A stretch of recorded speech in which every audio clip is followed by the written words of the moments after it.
अस्सलाम वालेकुम दोस्तों आज की वीडियो में हम आपको बताएंगे कि कुछ ज़राए ये दावा कर रहे हैं कि बहुत जल्द दोबारा नवाज शरीफ वज़ीर-ए-आज़म मुल्क के बन जाएंगे और नून लीग दोबारा इक़्तिदार में आ जाएगी। तो इन बातों के हवाले से हम आज का वीडियो में आपको कुछ हक़ाइक़ बताएंगे। तो उससे पहले दोस्तों आपसे दरख्वास्त है कि प्लीज़ हमारा चैनल सब्सक्राइब कर दें और अगर हमारी वीडियो पसंद आए तो इसे भी आगे शेयर कर दें। तो दोस्तों जैसा कि हम बात कर रहे थे कुछ ज़राए की जिनका ये दावा है कि बहुत जल्द नवाज शरीफ दोबारा इक़्तिदार में आने वाले। इनमें सर फहरिस्त तो हैं हामिद मीर साहब, आप सब जानते ही हैं, पाकिस्तानी सहाफ़त का एक बहुत बड़ा नाम है। तो उन्होंने 2-3 दिन पहले अपने एक ट्वीट में कहा कि मेरी शरीफ ख़ानदान से मुलाकात हुई है और उनका कहना है कि इस्टेब्लिशमेंट अब अपने किए पे बहुत पशेमान है और वो मुल्क की जो तबाही हुई है इससे उनको बड़ा अफसोस है और उनको एहसास हो गया कि उन्होंने शरीफ ख़ानदान के साथ ज़्यादती की। तो अब वो इसका प्रायश्चित करना चाह रहे हैं, वो इसका इजाला करना चाह रहे हैं। तो यानी इससे लग रहा है कि बहुत जल्द शरीफ ख़ानदान दोबारा इक़्तिदार में होगा। दूसरा ज़रिया मेरे दोस्तों है वो जवेद हाशमी साहब। आज मैंने उनके बारे में ख़बर पढ़ी, उनका एक बयान था। अब अगर चाहे उनको पहचानता को तो शायद ही है, उनके शहर में भी कोई उनको जानता हो, इस तरह वो गुमनाम हुए हैं।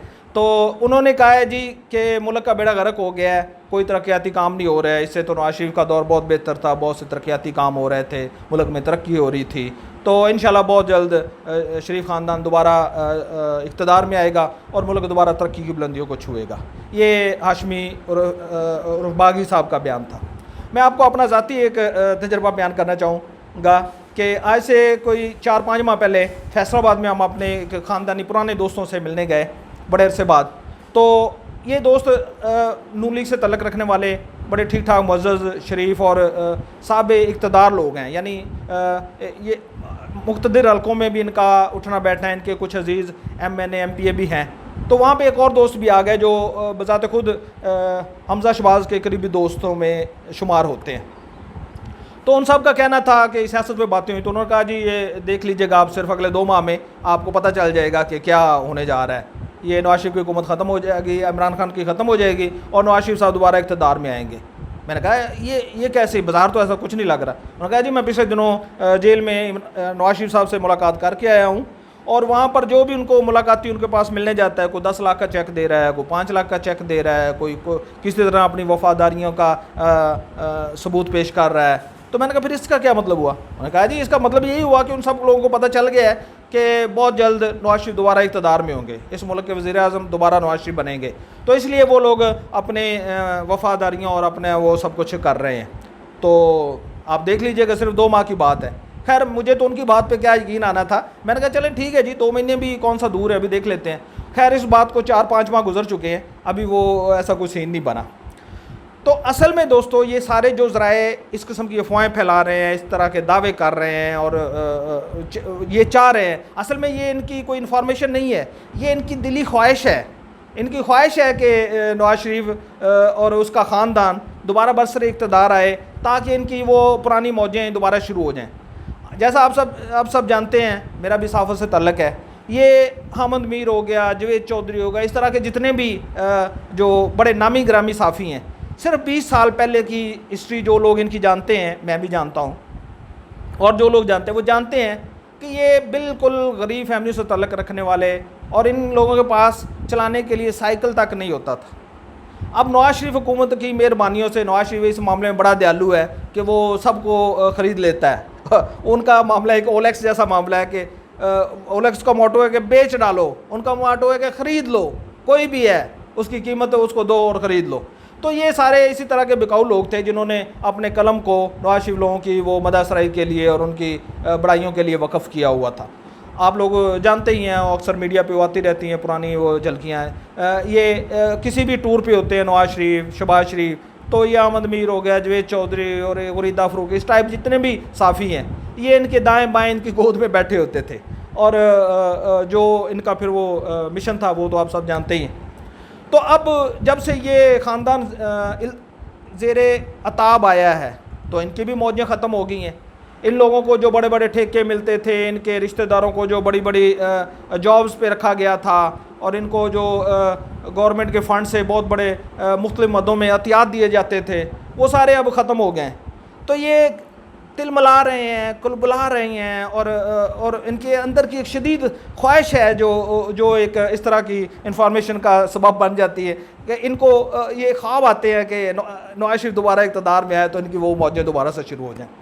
तो दोस्तों, दर हकीकत ऐसा कुछ नहीं होने वाला। और ये बात जो कहते हैं कि तरक्याती काम, ठीक है, इसमें कोई शक नहीं कि ये जो साबका हुक्मरान है इनके दौरों में तरक्याती काम बहुत होते थे, नज़र आता था जी ये मेट्रो बन रही है, ये ऑरेंज ट्रेन बन रही है, ये पुल बन रहा है, ये सड़क बन रही है, फ़लान हो रहा है। तो उसकी क्या हकीकत थी वो मैं आपको बताता हूँ।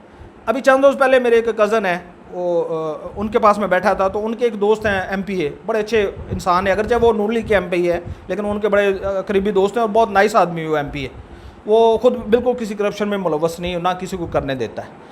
अच्छा, ये उनके MPA दोस्त बता रहे थे कि ये जो तरक्याती काम होते हैं इनका सिनारियो ये होता है कि हर तरक्याती मंसूबे का जितना बजट होता है उसमें 20% उस हलके के MNA या MPA जिसके हलके में काम होना होता है उसे जाता है, 20% गवर्नमेंट एहलकारों को जिन्होंने ये ठेका देना होता है गवर्नमेंट की तरफ से, 15% उन ठेकेदारों को मिलता है कमीशन।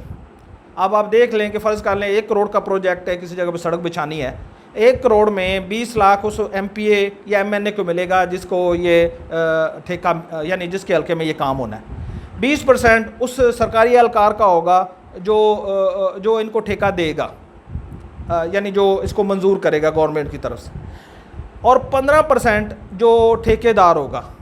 अब ये देख लें ये कितना एक भयानक किस्म का चक्कर है। अगर 1 करोड़ का प्रोजेक्ट है तो 55 लाख तो इस तरह करप्शन की नज़र हो जाएंगे, बाकी 45 लाख में जो काम होगा तो वो कैसा काम होगा आप बेहतर समझ सकते हैं। तो उसमें भी वो ठेकेदार चूँकि उसने पहले खिलाया होता है, उसने MPA MNA को भी खिलाया होता है, उसके इलेक्शन के लिए भी बहुत सारे फ़ंड दिए होते हैं, सरकारी अफसरों को भी माल खिलाया होता है, तो फिर वो काम कैसा करेगा ये आप ज़्यादा बेहतर जान सकते हो। यही वजह है कि हमारे यहाँ इधर सड़कें बनती हैं और वो मुकम्मल भी नहीं होती और पीछे से वो टूटना शुरू हो जाती हैं। तो ये सारा एक बड़ा भयानक करप्शन का चक्कर था। अब इससे आप अंदाज़ा कर सकते हैं कि ये जो हमारा 95 अरब डॉलर का हमारे ऊपर कर्जा चढ़ा है ये कैसे चढ़ा है और किस किस ने क्या क्या खाया है। और ये चक्कर MPA बल्कि कौंसलर से शुरू हो जाएं, कौंसलर से, चेयरमैन से, MPA MNA, वज़ीर, सेनेटर, वज़ीर आला, वज़ीर आज़म, कहाँ पर ये सारा कुछ खाया जाता है। तो अवाम के बल्ले क्या पड़ता है। अब 95 अरब डॉलर में आपको आप देख लें कि अवाम को क्या मिला होगा। ये है लीगल करप्शन जो सारे जानते हैं, आप किसी से पूछ लें इसको तो ये तो हर बंदा जानता है कि तरक्याती फंड्स का जो बजट होता है वो किस तरह उसमें क्या क्या कमीशन होती है।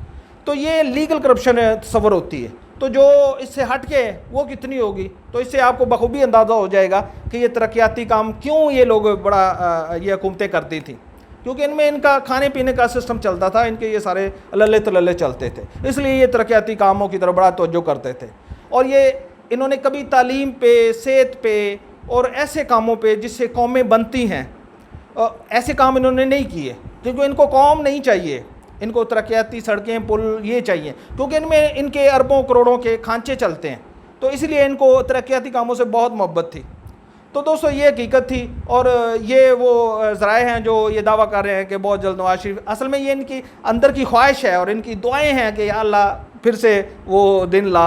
अब ये तो इसी हसरत में मर जाएंगे ज़िंदगी भर कि जाने कहाँ गए वो दिन। तो ये ऐसा कुछ नहीं होने वाला। अब ये मुल्क उन अंधेरों से निकल के रोशनी की तरफ गामजन है। अगरचे इमरान खान हुकूमत से अभी तक वो सारी तवक्कुआत पूरी नहीं हुई, अवाम का बहुत बुरा हाल है और सारे मसाइल हैं, लेकिन कम से कम अब करप्शन को जो है ना वो बाब काफ़ी हद तक बंद हो चुका है। बड़े लेवल की, छोटे लेवल पे है, अभी सिस्टम बदलने में टाइम लगेगा। अभी ये सारी जो मशीनरी है, ब्यूरोक्रेसी है या जो भी सरकारी एहलकार है, अब आस्ता आस्ता ये सब कुछ होगा, इन पे कंट्रोल किया जाएगा, सब कुछ होगा। लेकिन अब ये वापस हम उस गार के, उस अंधेरों के दौर में नहीं जाने वाले, ये आप यकीन रखें। जो हल्के ये दावा कर रहे हैं ये उनकी ख्वाहिश है, उनके दिल की ख्वाहिश है और उनकी वो हसरत है कि वो दोबारा वो मौजें ढूंढते हैं। तो ये थी दोस्तों आज की वीडियो। उम्मीद है आपको पसंद होगी। अगर आपको पसंद आई है तो प्लीज़ इसे शेयर करें और हमारे चैनल को सब्सक्राइब करें। आप दोस्तों को बहुत शुक्रिया। अल्लाह हाफ़िज़।